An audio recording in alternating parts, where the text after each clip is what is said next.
Hey guys, what's going on? I'm HellfireBlood as always, and today we're back in Sorcery. So, I believe we just finished up in Cristotani and we were looking for a place to sleep. So we've got about 5 gold, so I guess we should find an inn.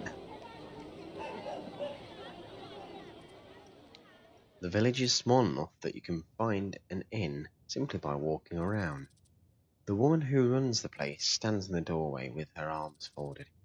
Are you from the king? She demands. I am on a mission for the king, you reply. Taxes? She replies quickly. Do I con her? Do I not?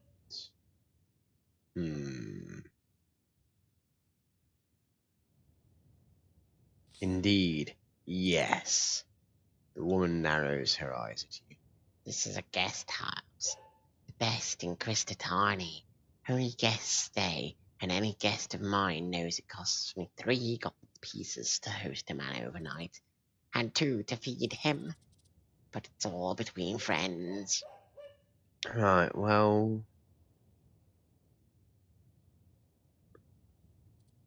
So it's... The emerald's worth 10.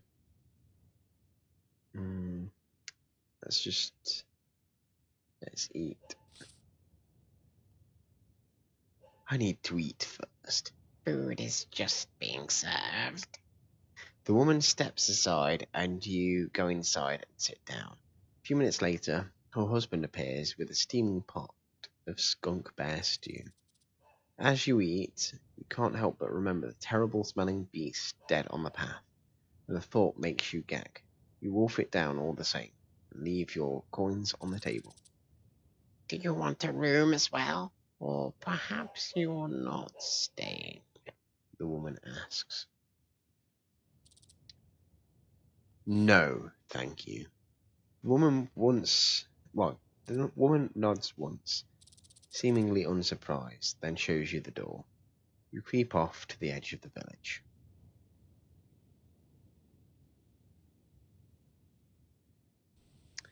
The cover of the forest is dark and the ground is thick with fallen branches, mud and briar.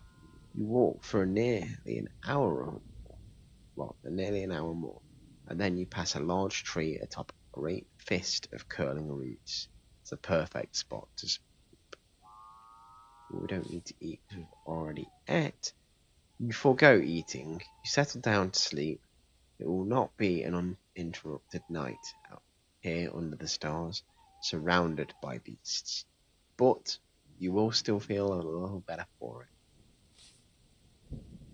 Your dreams are vivid once again. You are walking endlessly, the hills moving up and down, under your feet like a rippling sea. Every step exhausts you, but no step moves you forwards. Meanwhile, a tall, black creature strides towards you, wreathed in a foul-smelling smoke, and in the distance, deep voices booming with laughter.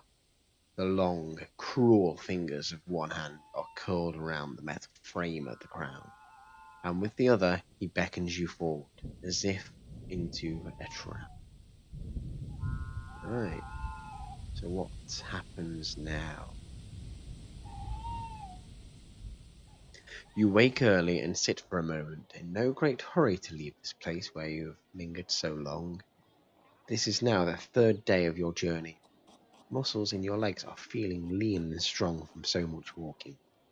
You spend a short while enjoying the peace, and then unhurriedly collect your possessions and set off along the path. Cristotani is surrounded by miles of fields, a filthy town set into a bowl of mud. As you follow the path between the lines of sun-baked crops, you come to a fork in the road. The right hand leads past a set of outbuildings, while the left heads directly off into the deep woodland. So there's a little hut there. There's a whole ruined village here. That would be... Oh, yeah. Yeah, let's go into the ruined village. I want to go up there. You glimpse a few people at work by the buildings. There will be precious little company on your journey, so you should take it while you can. Approaching a low wall, you see a blind beggar sheltering in the shade with his hand held outstretched. He hears you approach and clicks his fingers. Holmes, what's you? For the love of Sindler. Holmes. Well, let's have a look at him first. The man is a sorry sight. He is skinny and sparsely clothed, and his eyes are painted with a dark dye to indicate his blindness for all to see. Please, sir, I wouldn't ask if I didn't need to. Used to be a gaoler, you see. And now I don't, see. Please. I assume that's how you pronounce that. Let's give him a coin. You place a coin in his outstretched hand. You are a kind traveller. The beggar says. He feels over the surface of the coin, then bites down on it. Why me? This is a gold piece. You are too generous to a poor sightless beggar. You'll get me killed if anyone knows that I have it. The beggar beams up at you. Look after yourself, you say, preparing to walk away. Wait, He calls. 1 moment, please. He begins to scrabble around, feeling over his body as if looking for holes. Eventually he cries, Aha! and pulls out a copper key, which he hands out to you. Yeah, let's take that. Why not? You take the key and pocket it. Thank you, Years ago, I lived in Carre. he explains. Carre was my home. In the city port, I watched over prisoners in the gaol.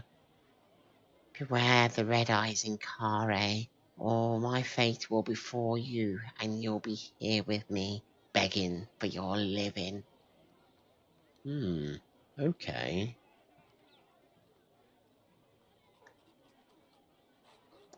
Now,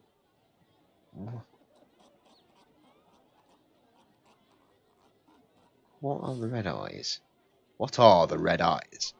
Pray you never find out. Is his simple reply. Listen to me. Carre is wary of strangers, but this key will help you if you be captured by the red eyes. Trust old me. As the man talks, you step quickly out of the road as an ox cart whips past you in raising dust. It does not stop. Let's thank him and move on, I guess.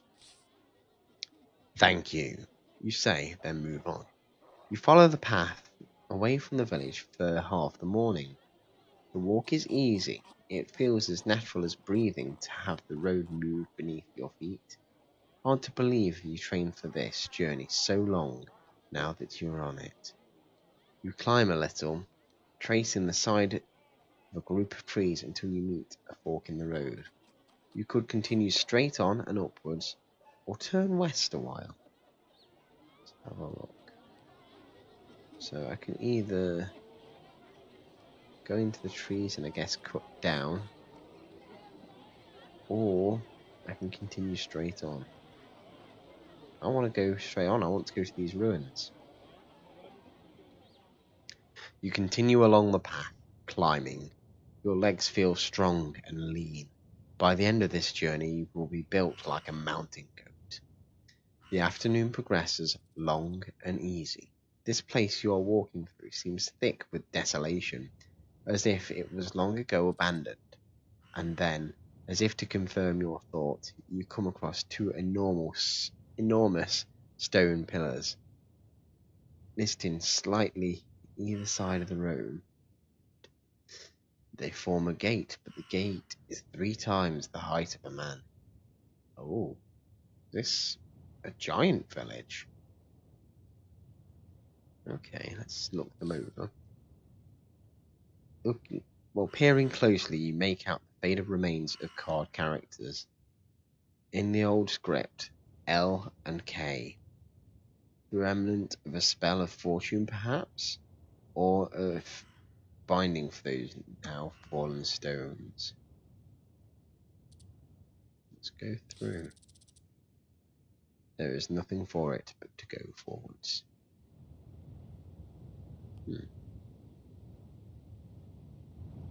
Okay. You step into the shadow of the enormous gate. The ruins of the walls line the path either side, but these are walls built from blocks the size of ox carts. Centuries ago, this must have been a place of a king 12 feet tall. Now it has been levelled, and the stones stolen for the field walls and foundations of the villages all around. Okay, let's have a look round. Why not? You take a moment to clamber out of the ruins and off the path until you are surrounded by waist-high grasses. The ground rises and falls sharply around the outlines of the houses and buildings. You trace the line of a street wide enough to run 3 carts abreast. It leads quickly downhill towards a forest. Once this place was rich and plentiful. What happened here to remove every last trace of these colossal people? What indeed? Let's have a look inside one of these houses. You stop by the edge of a house. The side wall only stands as high as your knees. Grass nods above it. Looking inside, you can make out the edges of a fireplace, the brick wall, and an adjoining area. Perhaps a grain store or a bedroom. Let's have a quick search, I guess. You take a few moments to search through the long grasses and find nothing until your hand closes on a clay pot near one wall. It is the shape of a wine jug, but about 3 times the usual size. Around the neck is a red stain. Wine? Or maybe blood. It's impossible to tell. The base of the pot has been smashed away, perhaps by age, or perhaps by someone unhappy with the contents. You leave the pot behind. Let's follow it down. You follow the line of the street down the slope of the hill. The further you go from the path, the more overgrown the ruins become, until you can barely make out their outlines at all. After a while, you are not following the street at all, but simply holding to the same line. You approach the edge of a thick woodland. Let's go back. I don't want to go through the trees. Back and climb. The path crosses over a low broken wall and then rises sharply uphill through a pass, and after a while you see 2 cave mouths, one to the left of the path and another to the right. Let's go in, I guess. The left-hand cave is a little wider at its mouth, but is also not deep and appears to be empty. Rubble covers the floor along with a few items that suggest someone lived here. A huge broken stool, a net with a wide mesh, and a large human-shaped skull the size of a dog. This place was clearly the home to a giant. Let's have a look. Still, by the look of the skull, it seems the giant is long gone, so it should be safe to look around. Let's have a look at the skull first of all. You pick up the giant's skull. There is no trace of flesh remaining on the bone, and the eye sockets are dull and empty. No one has lived in here for a long time. The top of the skull has been knocked about a bit. There's a crack in the top, and most of the teeth are missing. Let's examine the teeth first. There are only 2 teeth left in the jaw. Let's pry the teeth loose. Use the tip of your sword to pry a couple of giant's teeth free, and you slip them into your pack. Let's look at the stool. Next, you turn your attention to the stool. It's made from the lower branches of an ash tree, braced together with the joint pins the size of your forearm. Before the stool broke, it could probably have borne the weight of several cattle, but it's broken now and of no use to you. And there's no way you could carry it far. Okay.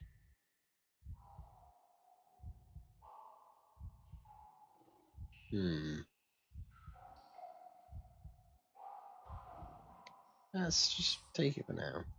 You lift up the stool. Who knows, but it might prove to be important. Look at the net. Finally, you look at the net. The squares are so large that a rabbit or deer will be able to run straight through, but they're small enough that they could catch an animal of about your size. Of course, you'd cut your way out of such a trap in a moment. Let's take the net as well. Right, let's leave. You've seen enough. You turn to leave the cave, but you're almost collapsed under the weight of the stool already. You put it down again. Oh. Okay, there really isn't any. I could have done with the stool then, I guess. Crossing the path, you go over to the other cave. There is a faint whistling sound. The wind, perhaps? Okay, let's go further in. You creep further in, then a few steps on, you stumble and fall, and as you do so, the whistling stops. To your horror, you realise that you have tripped over you've tripped over a foot. A giant slowly rubs its eyes and gets to its feet. It hoists up a massive stone club. That's a very ugly giant, isn't it? Let's cast a spell. What can I do? Okay. Nothing with a K.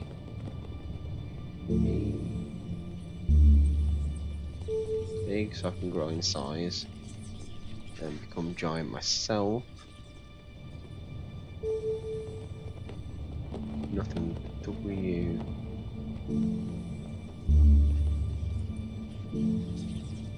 Illusion of treasure. Clumsiness.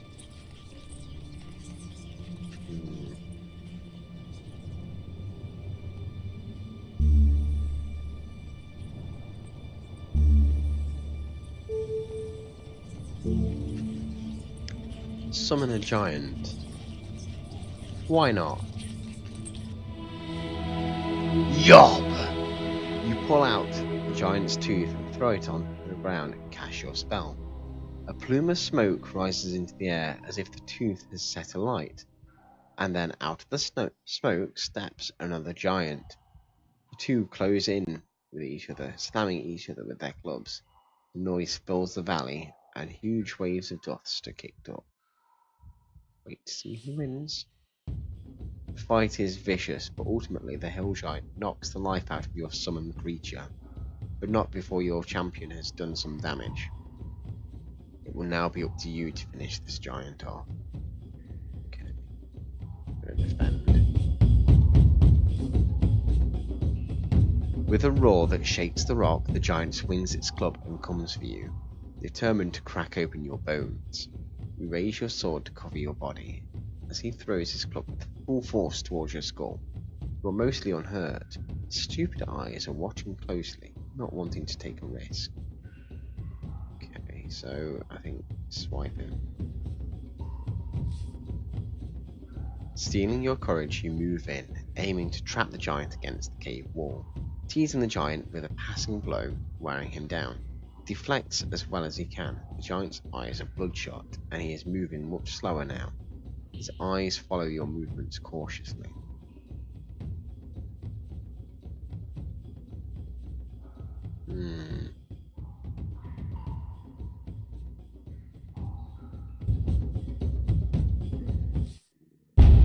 You strike again, moving swiftly. You aim for his heart, then your sword slips between the giant's ribs, and he falls, grasping his last in a noise like a gushing waterfall. One stamina lost. Skilled swordplay. Oh, I did a thing. Okay. Now I'm gonna have to do this again. That's helpful.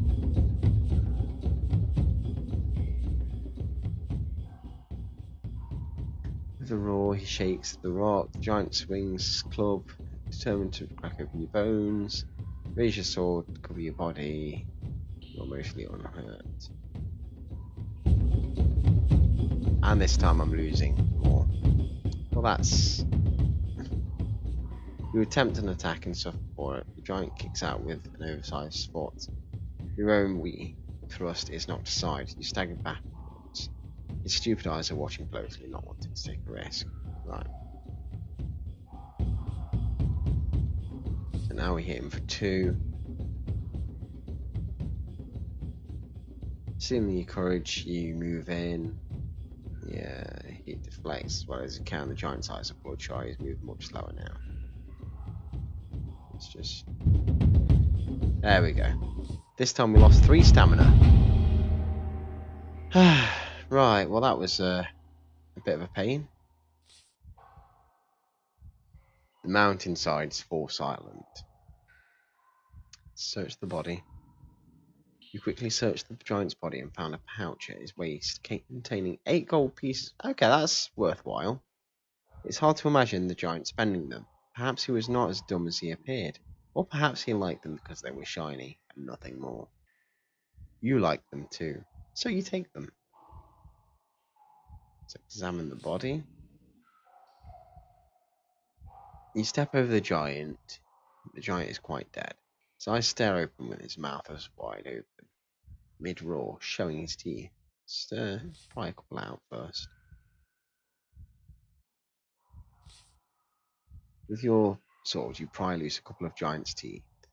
It's bloody work, but you'll be able to take them with you. Search the cave. You explore into the depths of the giant's cave to see what you can find. At the back of the room, you find a large loaf of bread. It's too big to carry, but you could eat a little from it. Yeah, well, I think we're going to need to. You tear away the crusts with your sword, and then eat a few handfuls from inside. It's fairly nourishing, if not pleasant. Okay. Time to move on. You hurry out of the shadow of the pass. Right, well, I think we're going to cut the video here, and you can join us next week to carry on this epic adventure. So, as always, thank you guys for watching. You've been absolute stars. There's a link in the description for a donation if you feel like you've enjoyed the video. But either way, if you have enjoyed the video, don't forget to like and subscribe, and of course leave a comment. Yeah, bye.